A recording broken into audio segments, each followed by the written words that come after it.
Hi, everyone around the world. For the past several days, I've been on vacation with my Philadelphia family for the first time since Christmas 2019, right before COVID-19 emerged and changed the whole world.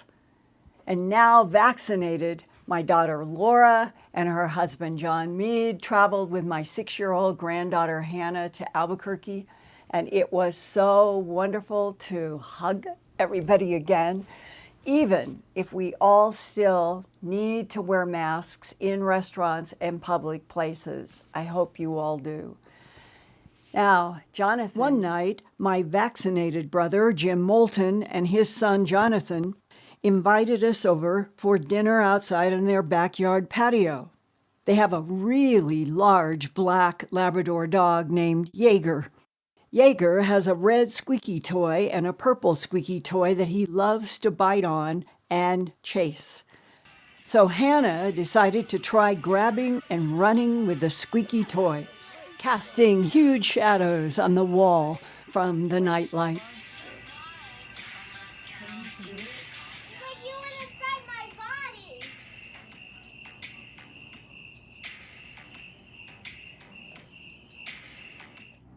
Then, the next day, back at my house near sundown, I saw a buck deer with antlers walking along the back of my property with 3 female does. I called Hannah, and we started following the beautiful deer. Laura recorded with her cell phone.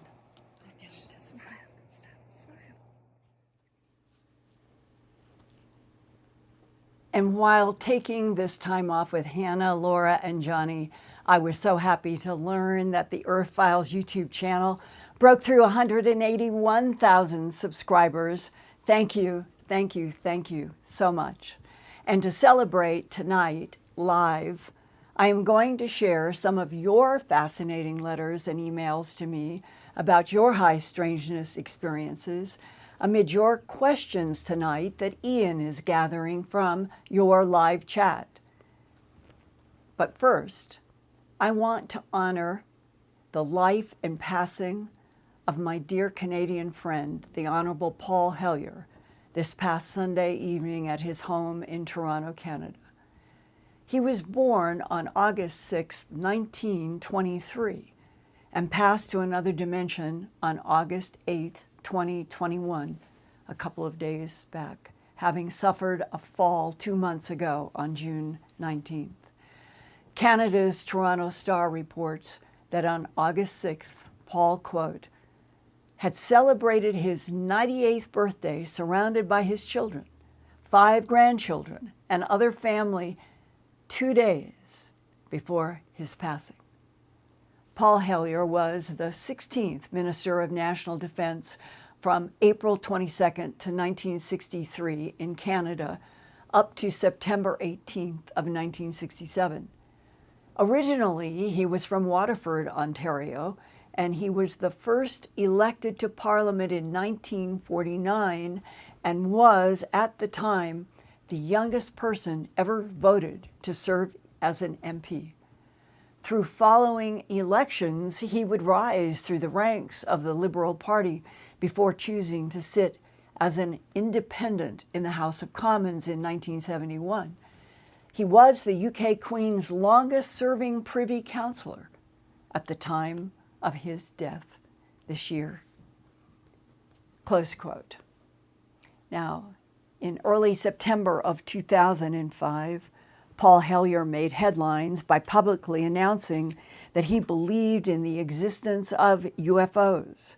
Later on, at a UFO conference, he invited me to go to lunch, and he surprised me when he said, quote, Linda, you need to understand something important about my work as Canadian Minister of National Defense from 1963 to 67.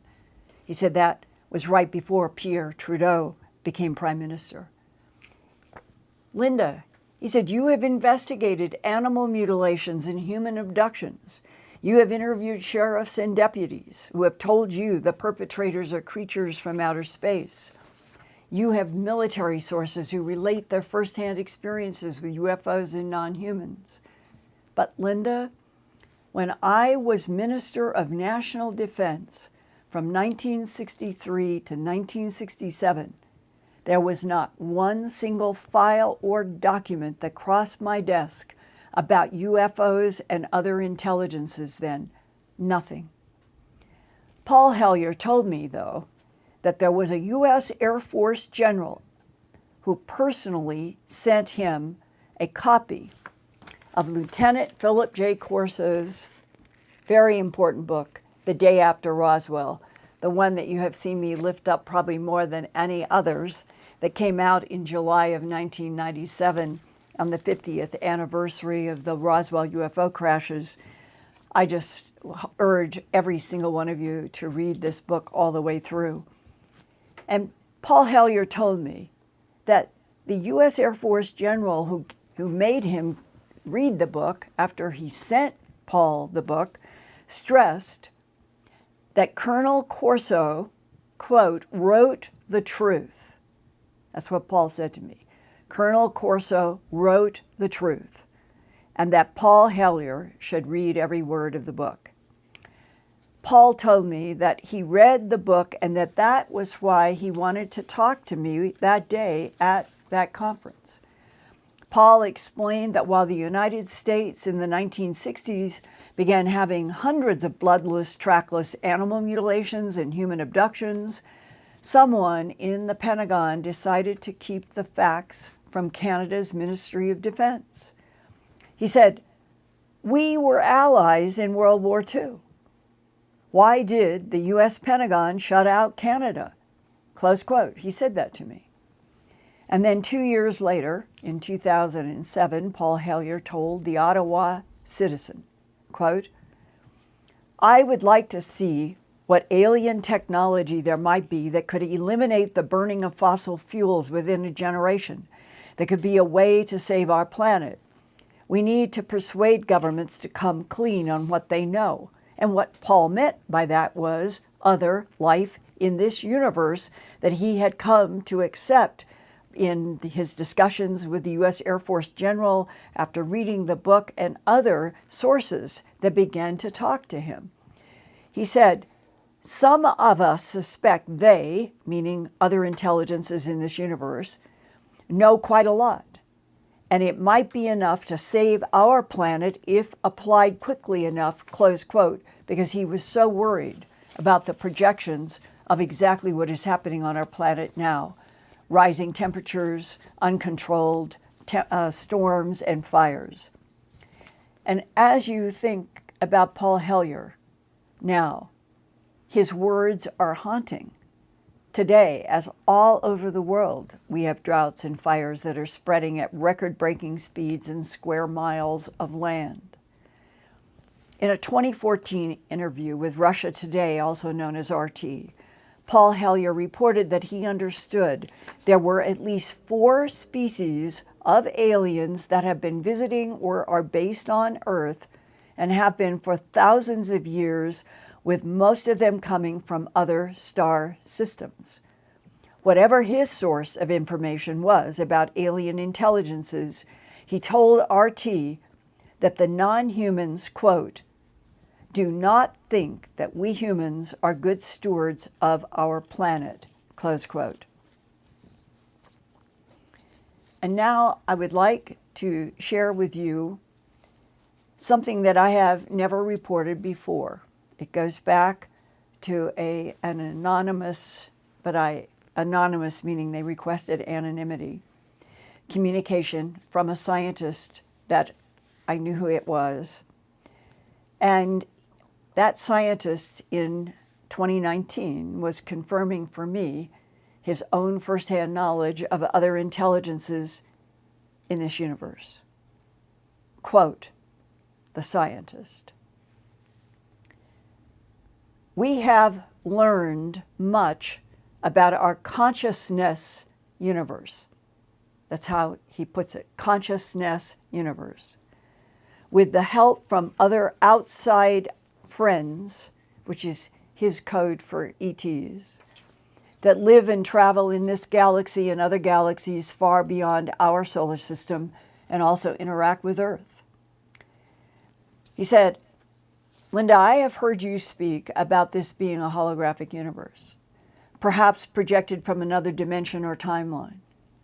He said, we now have a theory that this universe is four-dimensionally projected from an intelligent source in another larger universe with mathematical code that we have intercepted, close quote. How big is this story?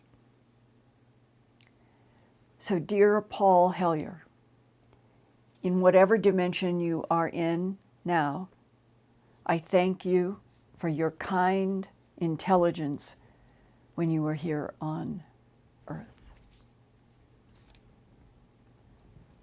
If there are one or more bigger universes that can project other holographic universes created for specific experiments, could the mysterious sounds and lights and creatures and beings and craft that have haunted Earth for millennia be related to the 4D experimenters? In the past few weeks, I have again received reports about loud, unexplained sounds that have included this email from DJ in Houston, Texas. Dated August 6, 2021, came to me as an email. Hi, Linda. Something really strange happened this afternoon. Our house is being remodeled and there is stuff everywhere. I mean everywhere. Pictures and whatnot are down and leaning against the walls, closets emptied, antiques and breakables scattered here and there and so forth. So we are sitting in our designated computer room after the workers left for the day, and we hear this enormous crash. I mean enormous. It lasted for several seconds.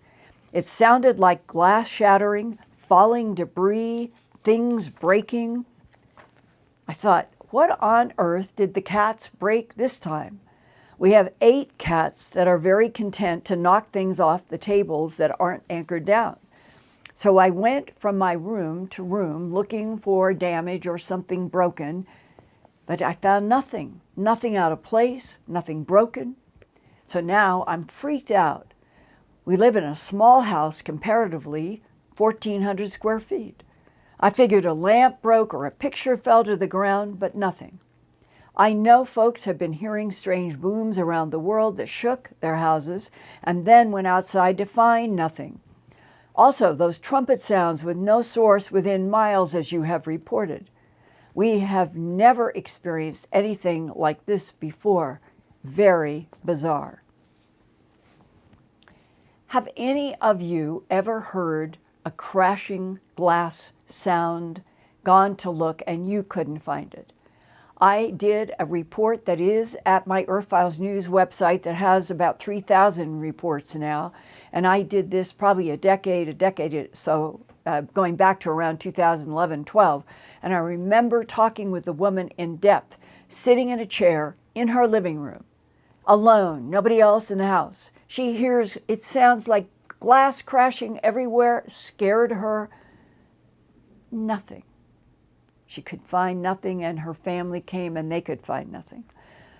Also, it's in that category of the loud booms that shake houses, metallic crashing sounds, those trumpet notes, almost musical, that people around the world have reported since 2011 without proven answers to what is causing all of these different strange sounds, where they occur and when they occur. Like a few weeks ago on June 28, 2021, Scott W. wrote, quote, I live in China and we have these massive window and door shaking booms several times a week, and no one seems to want to talk about them or know what they are. But it seems to me they are sonic booms from military jets. Just the other day, military jets were flying over and around the city the entire day on Friday, and no one seemed to care. Guess people don't talk about the government here much for good reason. About the booms, I used to ask people, what are they? But no one seems to want to talk about them or speculate on what they are. definitely from the sky, and sometimes I can hear jet airplane sounds before or after the booms here, meaning in China, close quote. And it is like the loud, explosive boom sounds that people have been reporting since 2011, and even 59 years before, in July of 1952. This information was sent to me by Earthfiles viewer Nicholas Shea in this July 31st, 1952 article from the Tacoma, Washington, South Tacoma Star newspaper, headlined, quote, "Blast felt, disc seen over city," quote, "Mysterious noises and sights were reported about 9 p.m. Wednesday by a number of Tacomans. Police and sheriff's office switchboards reported a large number of calls from the North End and Browns Point residents saying that they had heard a heavy explosion." Remember, this is July 31st, 1952. Those from Browns Point reported that the blast shook their windows and seemed to be coming from the Point Defiance area. The Point Defiance boathouse reported no unusual noise in that area, and a smelter watchman said the explosion had not originated in that plant. Reports were so numerous that the fire department dispatched a truck to cruise along Ruston Way in an effort to locate the source. The firemen were unable to find any indication of a blast. At 8:50 p.m., two Tacomans reported seeing a strange object in the sky, maybe a flying saucer, which dropped 4 glowing objects just before disappearing. Both men insisted the object, which remained motionless, was not a star. The 4 smaller objects were suspended in a line below it. The smaller lights dropped as the larger object began to fade, and then the smaller lights disappeared. Meanwhile, the U.S. Air Force and meteorologists continued their arguments over whether or not the numerous objects spotted over the Capitol in Washington, D.C. that same month of July 1952 were natural phenomena or actually flying saucers. A number of other saucer reports have been received in the Tacoma, Seattle area. If UFOs, UAPs, have been responsible for mysterious booms since at least the 1950s, why? I would appreciate hearing from any military or intelligence sources who might actually have facts about all of these different strange sounds that have been in the 20th century and the 21st century, and what causes these strange sounds that continue without evidence or explanation. Could they be linked to the alien presence that Paul Hellyer has had people talk to him about, that I have had people talk to me about? And if it is an alien presence, what is the meaning, what is the cause of all of these different sounds in different frequencies, covering now from going all the way back to the 1950s up to today? And now, Ian, like we said, let's alternate, and we'll go to a live question that you have from our live chat right now. Thank you, Linda. That was awesome. First of all, I'd like to thank the super chats tonight. Moonbird. Hi.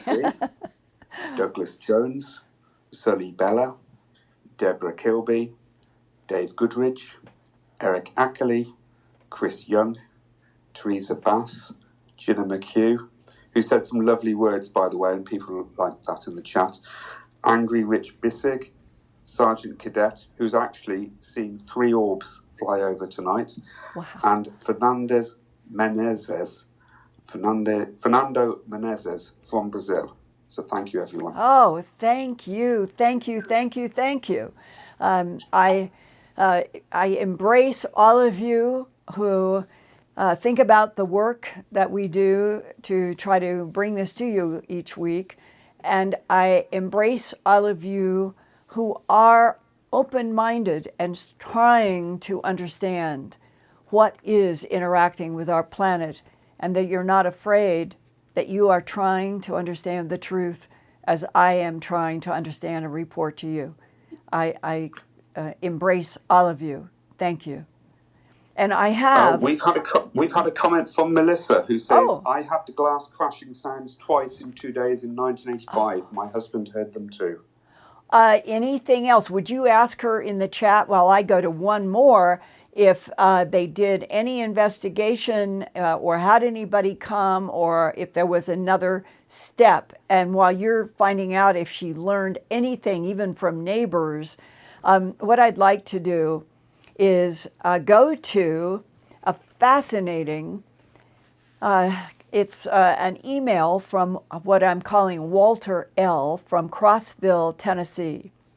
And I am sharing this tonight with you because high strangeness of this order is so fascinating when the writer and the experiencer is describing it with the sense that I know people in the abduction syndrome, that these are the kinds of things that happen, and then they are scared the rest of their life to talk with anybody about it.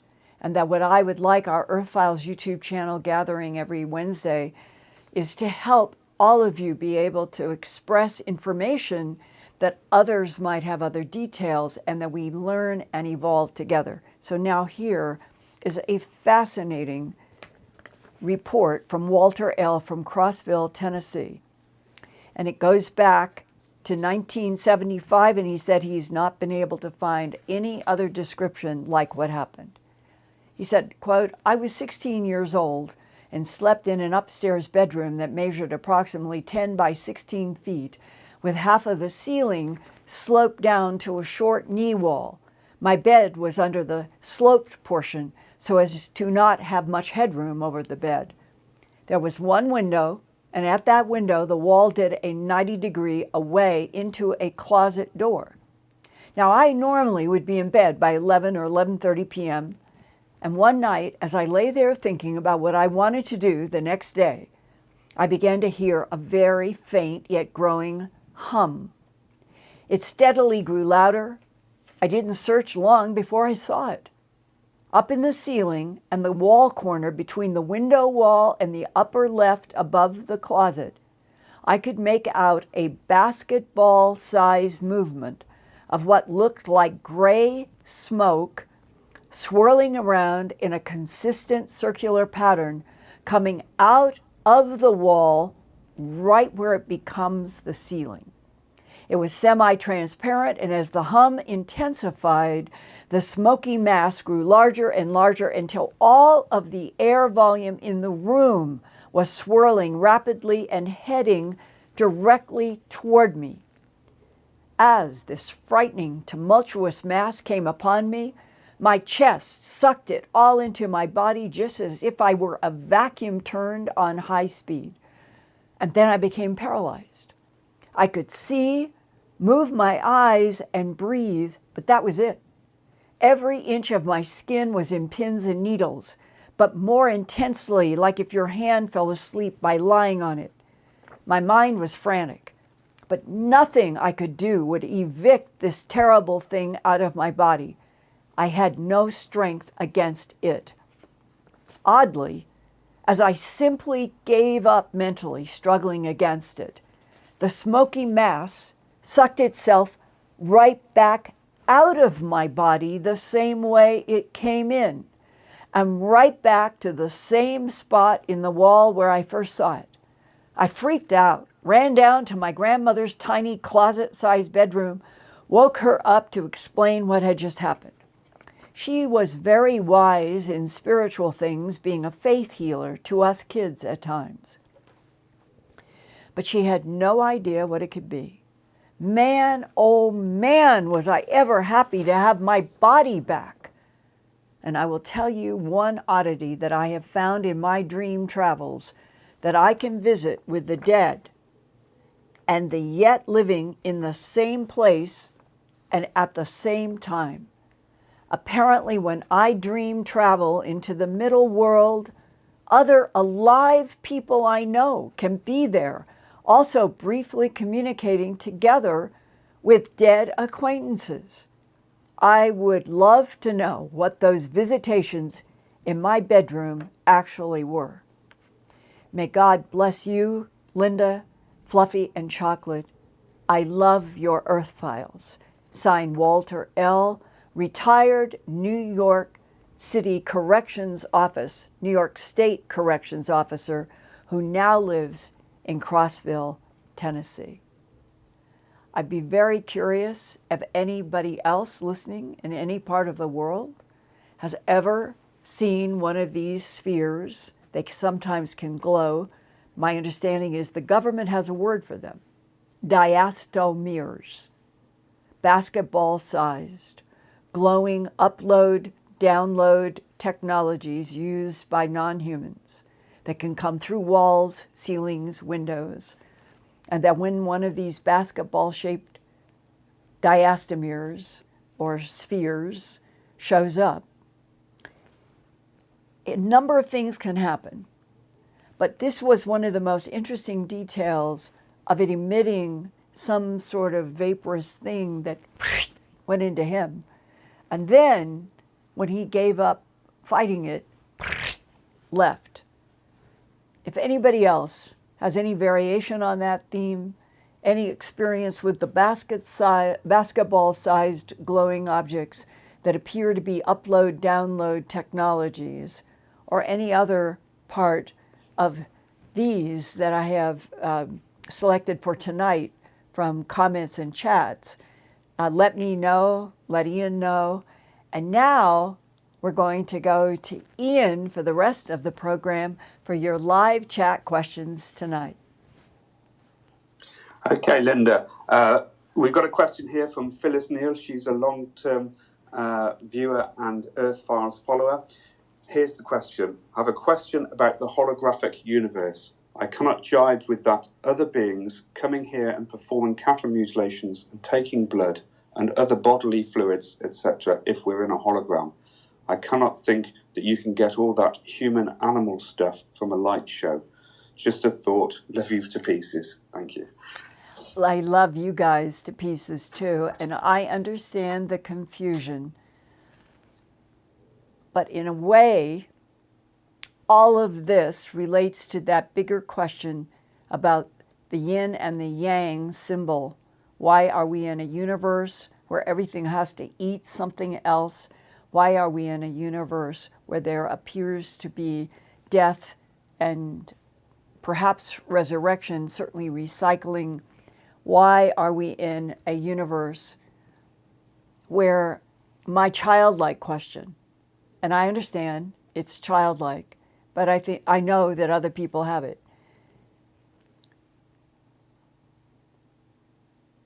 I don't know how to prove it, but I am convinced that we, humanoid, Homo sapiens sapien, and other humanoid beings in this particular universe have souls.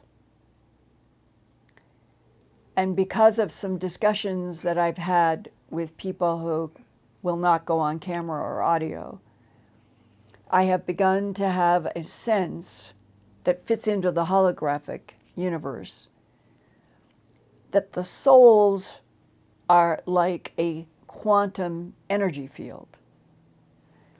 And that even though it is, I think, essentially impossible for us humanoid primates, who are babies in many ways, and we are trying so hard to understand who we are, the planet that we're on that seems to be so unstable and right now is really looks like it's going to have a very unstable future, in a universe in which there can be gamma ray bursts, there can be exploding neutron stars that would take out a planet or two, that everywhere in this particular universe,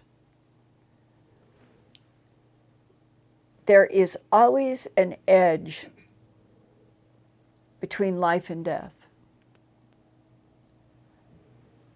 To such a point that I've begun to wonder, is that the entire point of this universe? Start trying to wrap your mind around the idea that if there is a universe that is bigger,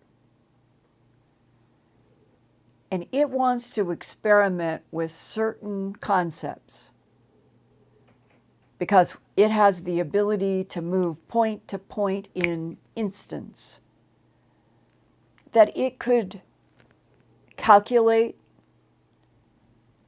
some sort of equation that it wants to test, having to do with eternal consciousness in quantum energy packets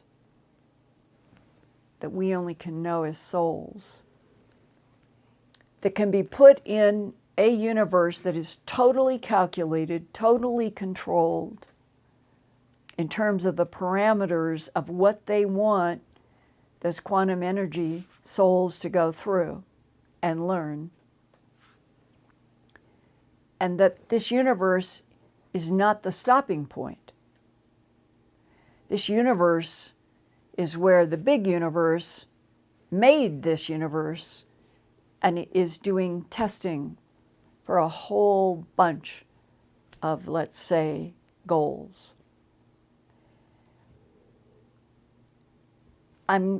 We could go on a long ways. What I'm going to do is just drop, because this is one of the most provocative subjects to me personally.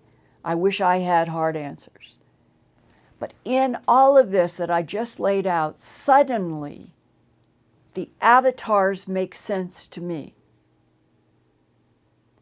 Because the avatars may have been inserted from a true divine field beyond everything, the infinite divine field,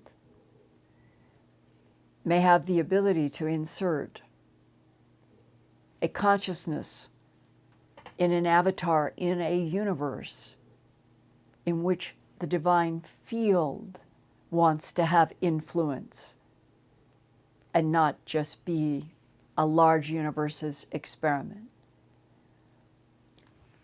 There are a lot of pieces. I always welcome you coming back to me on these complicated issues, because I understand when people say, I don't understand how we could just be light, or we would just be electrons. I think it's our limitation as Homo sapiens sapien, just getting to the beginning of moving out into the solar system. Maybe in 10 years we will have bases and reports, news reports from Mars, news reports from inside the base that's inside of the frozen Ganymede moon far out of Jupiter. And other things will be going out, and maybe finally the powers that be will let us know about the interstellar trade routes that are ongoing right now. If you drew a circle around our solar system and our sun and you went out 10 light years, there would be a certain concentration of interstellar trade. And if you go out 40 light years and 50 light years, that's what we're being denied. And I hope that in doing Earthfiles YouTube channel and having these kinds of honest discussions about these difficult questions help you as they help me to think through in my own mind and experiences. What kind of universe are we really in? And what are the true missions of these quantum energy souls that humans have, the best part of us, probably. And yet, we still are a life form on this planet that continues to be divided from each other, that continues to be divided from each other by forces that seem to want control of Earth themselves, not by humans. Those last words, I think, are part of the difficulty of the equation that we are facing. It doesn't scare me. I'm not afraid of it. I think we have strong allies, and every day and every night, no matter what news keeps unfolding, think of that quantum energy inside yourself that may be connected to infinity. Okay, Ian, what do we have next? Linda. Sorry, Linda. Question from Sexy Sadie. Linda, when was the moment you first realized, for the first time, that we are not alone in the universe? That's a very good question.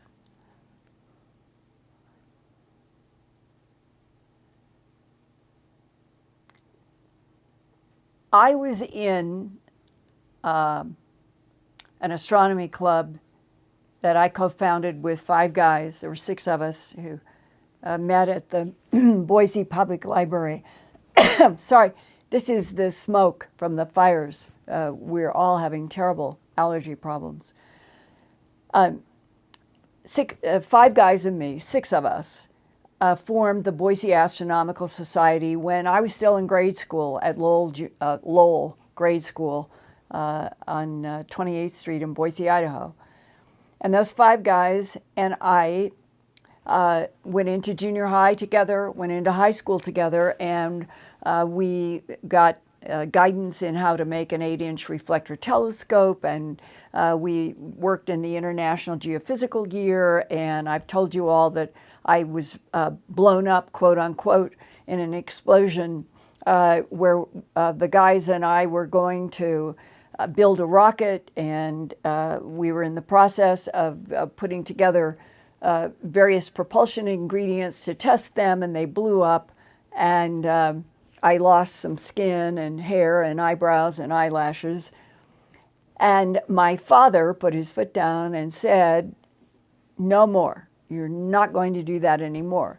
And the reason why it's a bit of a diversion, it's why I really was going to go on I wanted to go into physics and astronomy.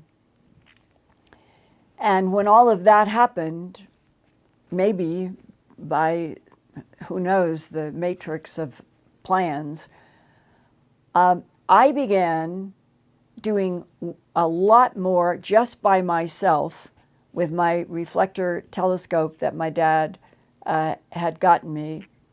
And I began, as in grade school, junior high, and high school, I began to see lights move in the sky periodically at night because I'd be out in the backyard. That's what I did. I was always with a telescope in the backyard. And I'd ask, what is this light? And my dad, who was all left brain, had been a good friend of the Kenneth Arnold. This is a true story. I know it seems incredibly woven in a complex way, but this is true. Ken Arnold was in the Idaho Flyer Rescue Program that my father, Chet Moulton, began in Idaho as director of aeronautics back in the 40s. And there was a night where we had been at the Arnold's house, and I sat on the floor as a grade schooler, listening to my father ask questions to Kenneth Arnold about the UFOs that Kenneth Arnold had seen. And I can still see Kenneth Arnold sitting across from my dad in their living room doing this, about how these craft were doing these waves as he was flying by Mount Rainier. And then they got into an argument that I remember so clearly. They got into an argument about whether or not there was any other life in the universe. And that honestly is the first place, listening to Kenneth Arnold arguing with my dad about whether what he saw going by Mount Rainier in these wavy swoops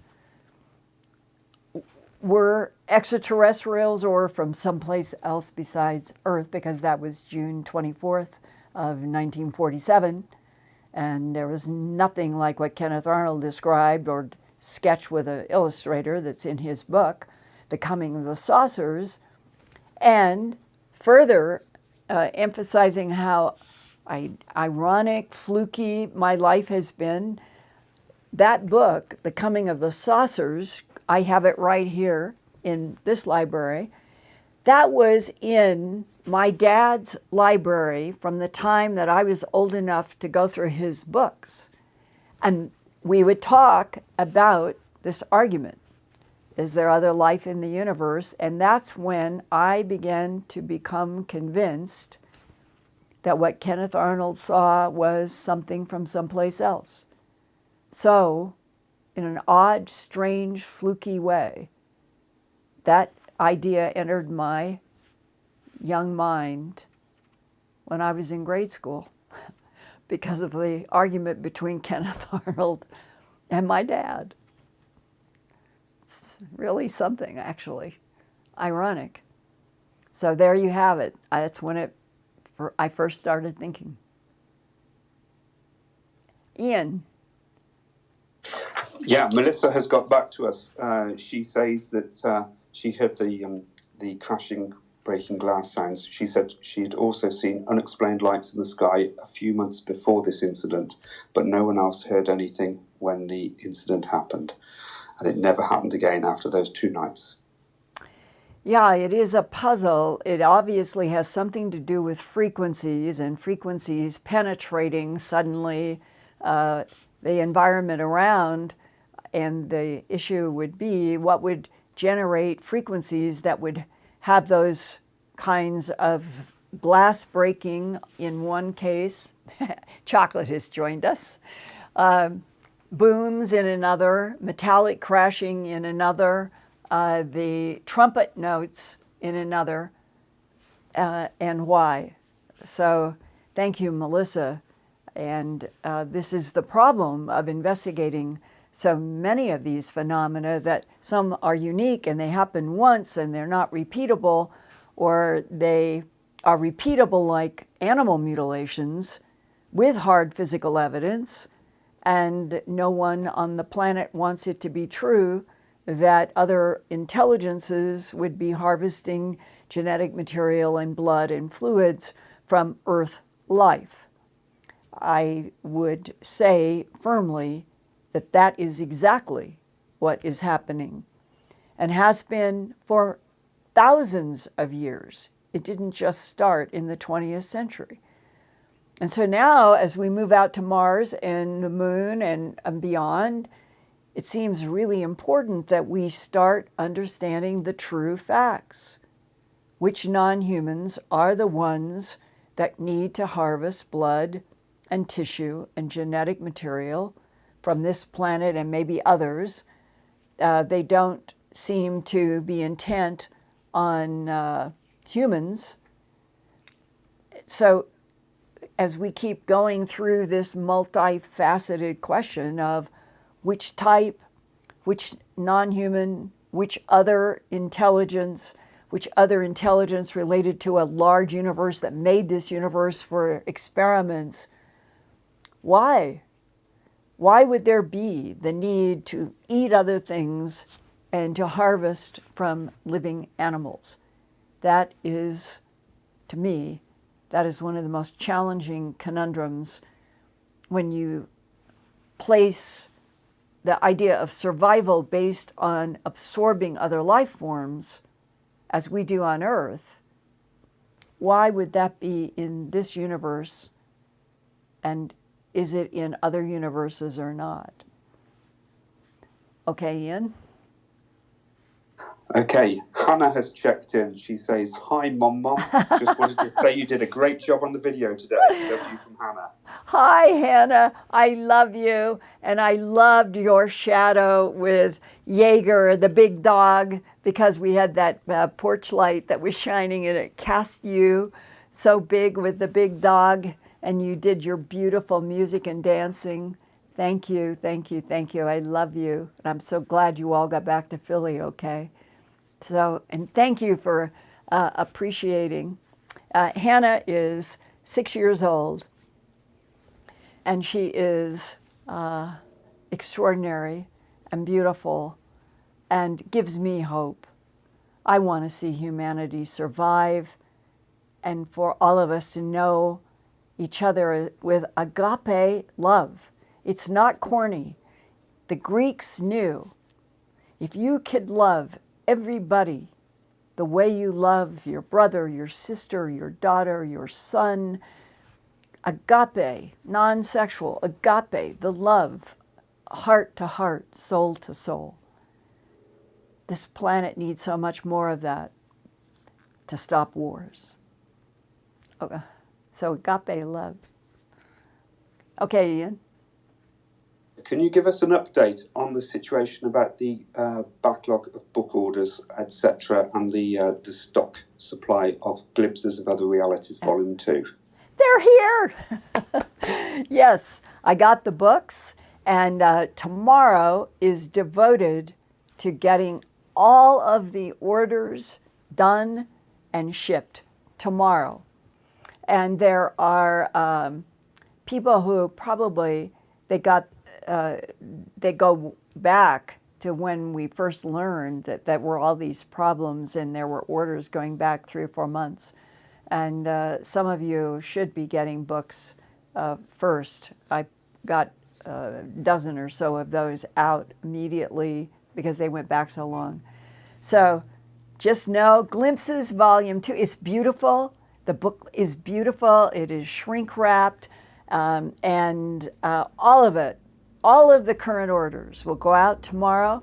I would love to have your feedback. I personally think that Glimpses Volume 1 and Volume 2 are important for people to have who are wrestling with, curious about, provoked by the planet we're on, the universe we're in, because it is so rich with real facts, real experiences from people in military, in all kinds of facets. And there's hundreds of illustrations, images, maps throughout those 2 books. And Glimpses, I now have a lot, so I hope to hear from you guys. What else, Ian? People are sharing their own experiences, including abduction experiences, in the chat tonight. And I'm just going to refer to this one witness called Joanne. She says, "Why from childhood to recently? Why so many years are they still showing up? I have woken up with marks, burns, and I've sent a few drawings to you already. Why do I still see the orbs? And how do I not remember anything?" That is excellent, and I was looking for the one had chocolates on it. That's all right. That is, and some of the others. When I told you that I'm going to wait for another show, and what I'd like to do is to take these reports that have already made our chat, but to those of you who are listening and you have held back and you haven't reported, this would be a very good time to let me know through email or text or through the chat comments, where you think that you have had a bright light suddenly fill your room, that you ended up with a doctor telling you that you were pregnant, and then there was a missing fetus, it went away, strange marks on your body that perhaps are still there and can be photographed. there are layer upon layer upon layer in the human abduction syndrome of groups of evidence. And after 42 years, I have begun to think in terms of the complexities of that evidence in any given person. And so, Ian, what I'm thinking is, like the report you just made, that could probably be 50 from various people about strange experiences that they've had that probably fit in the category of human abduction, and that there's value in comparing what happened and then finding out what the dreams, the vivid dreams, have been in those people. And we could have a kind of evolutionary report that could start with comments about high strangeness with lights and smells, and there's all sorts of things that happen. And then what happened later in their life. So let's say that we're going to do a program that will contain the reports from people who think that they have had face-to-face or extraction of sperm and eggs, and then what happened in their dream life or other. And we'll do a show on that. That sounds like an excellent idea. Yeah. We've got lots of questions and we could go on all night, actually. Yeah. But anyway, here's the next one. My question to Linda: I had long ago dreams of fire falling from the sky as a prophecy. Now I recently dream that this time has now begun. Have you heard about this through other people? In Glimpses of Other Realities, Volume 2, High Strangeness, that I was just talking about, there are that 106-page chapter that has the tubes, and the abductees refer to it as the resurrection technology. There are, in each case of half a dozen who have seen the resurrection tubes, they also report repeating vivid dreams of seeing the sky of the earth on fire. That has been probably one of the oldest repeating dreams that I can remember, going back to when I began investigating animal mutilations, and it led to abductees.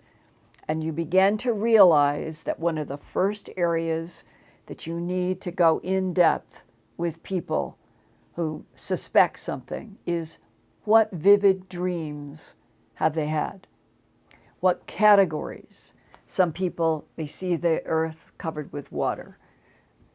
A lot of people see the sky on fire. So in that complexity of people who are definitely in the human abduction syndrome, they've had eggs removed, they've had sperm removed, they have marks on various places in their body. It's better to have photographs and talk about it in detail. And realize that whatever the human mind goes through during an abduction, and this is really important for everybody, the non-humans that are reported in and by abductees is in almost every category that has been drawn or described, including tall blondes. That in and of itself, the fact that there is a representation in abductions of a variety of types, has always, to me, been one of those areas that I wish that I knew a lot more about in terms of what is the actual application and purpose.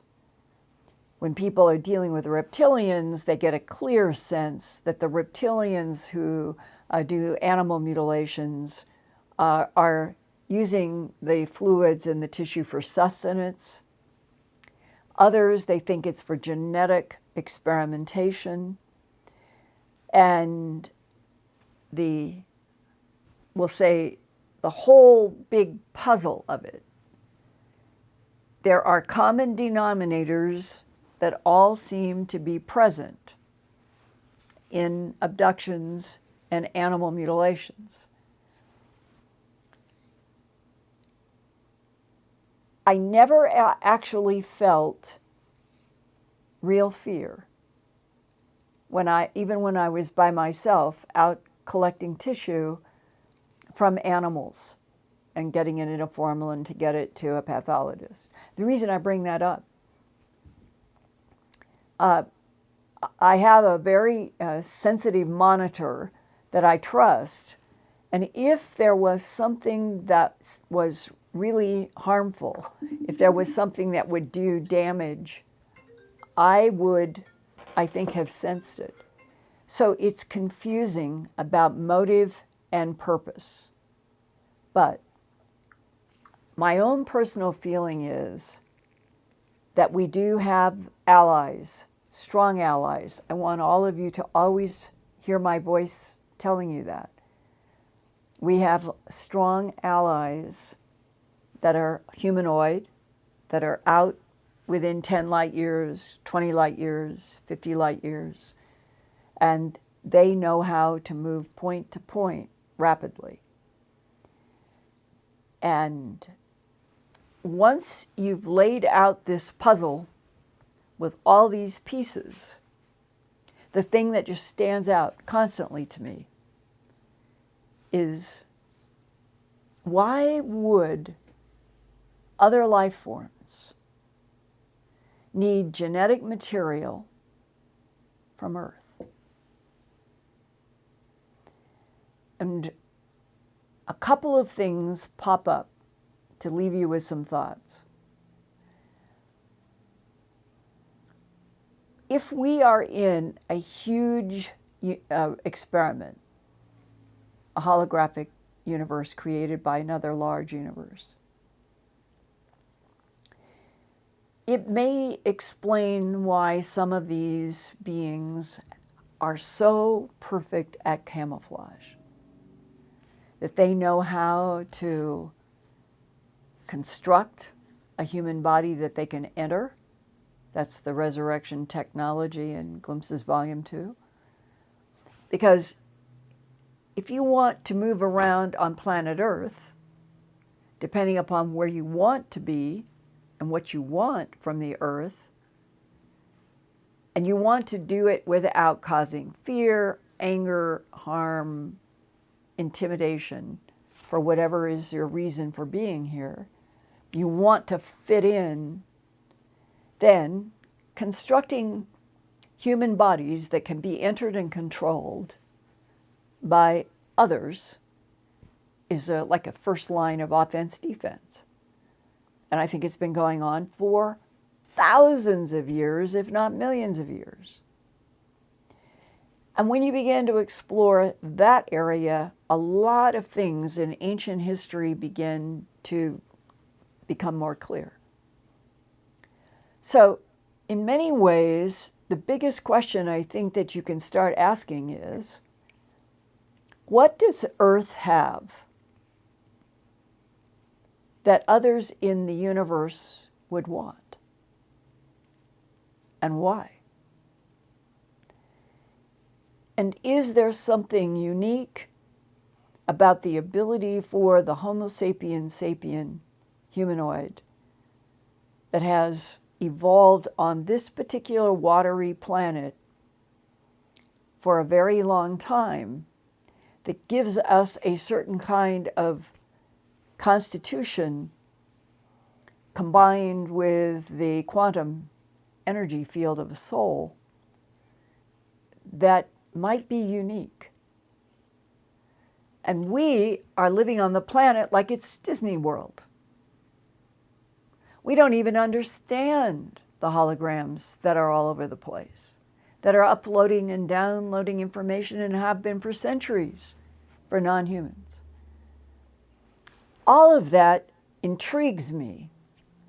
It feels to me like we've got to get through this barrier of assuming that humans are going to panic and freak out. We've got to be able to talk with each other with facts about the different types of intelligences that have been using the Earth for millennia are still involved.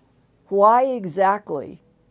And get humanity on a more fair footing.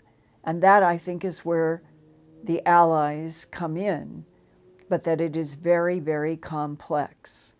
We don't even understand what's aggression and what isn't. We don't understand who wants the Earth for themselves and wants us off, versus others who seem to be very concerned that the Earth not be taken, not become the, we'll say, the property or the territory.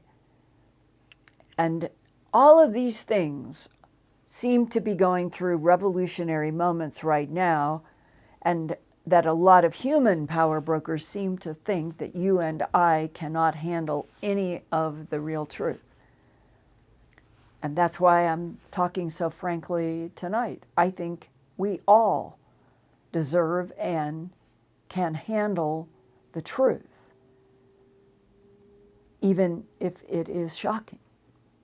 It's better, I think, to know the whole truth than to live like in a Disney World constructed artificial environment, which a lot of Earth is right now, I think. So for those of you who have firsthand information, military intel about anything I'm speaking of, who can offer insights that I can share, I would really appreciate that. And we have come to the bottom of this hour.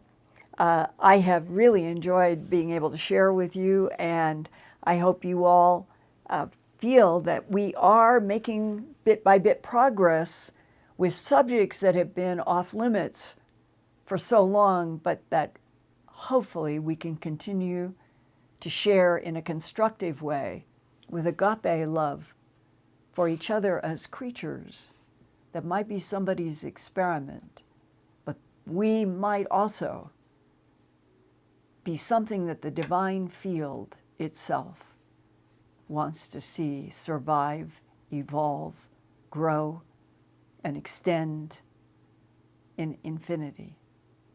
And on that, I shake hands, digital hug.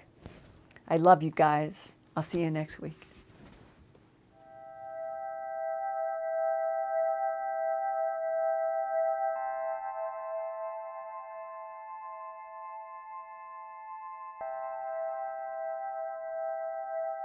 Turn on closed captions for YouTube videos by clicking the white CC button on the lower right. The default language for Linda's videos is English. If you would like to see the captions in another language, click on the white settings button next to the CC button. Select Subtitles CC and then select Auto Translate.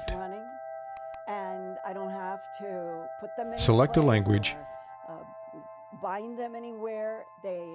and the captions will now appear in that language. Sort of gone through, and they will hold their heads.